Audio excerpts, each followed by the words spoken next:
During the most prolific period in his career, D.H. Lawrence wrote two rather peculiar books, the first of which is called Psychoanalysis and the Unconscious.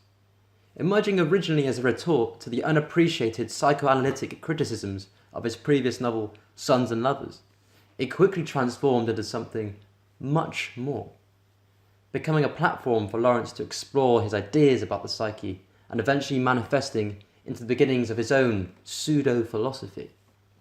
This video will focus on the first of 6 chapters, Psychoanalysis versus Morality.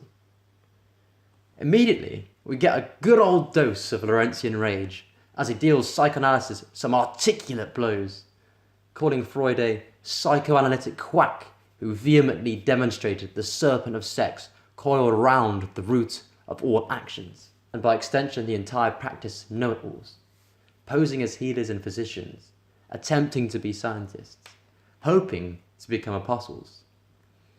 So he is seemingly not impressed, furthering his distaste by stating they function under a therapeutic disguise, seeking for the unknown source of the mysterious stream of consciousness, seducing the poor public with dreams to sell. In a letter to Gordon Campbell, sent on September 21st, 1914, we get the first example of Lawrence's distaste towards psychoanalysis. Here he tackles the effect the war has had on the psyche of a nation, lamenting upon the mechanical, obsolete stupidity of war, refusing to buckle to the populist mindset sucked in by Freudianism.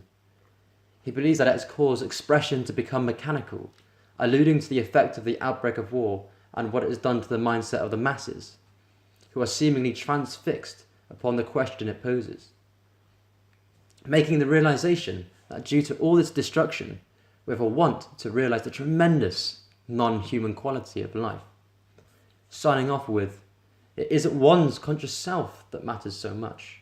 We are conscious mad, but at the back of it all, we are healthy and sane individuals. The letter's significance is evident when laid alongside the distrust of psychoanalysis he expresses in this chapter.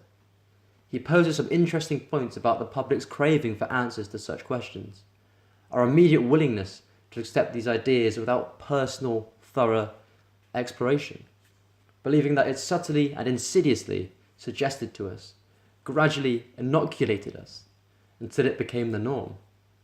He discredits the sublimation process as simply a way to quickly get rid of these terrible monstrosities which would dissolve, sublimate, when brought into the light of day, seemingly a quick fix for a problem only acknowledged, not fixed.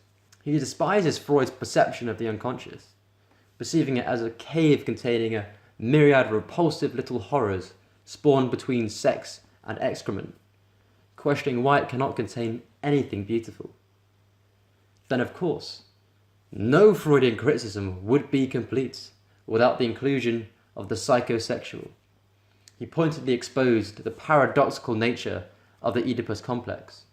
If we are willing to admit the incest craving is a normal part of every man's development, why is it that we inhibit it? Is it not such expression that causes eventual regression and neurosis? An unsettling but necessary observation. He concludes the chapter and sets up the rest of the piece by stating that in order to understand this impulse, we must do what psychoanalysis all along the line fails to determine, and that is the nature of the pristine unconscious in man. We must descend into the cellar in which the mind keeps its own bastard spawn.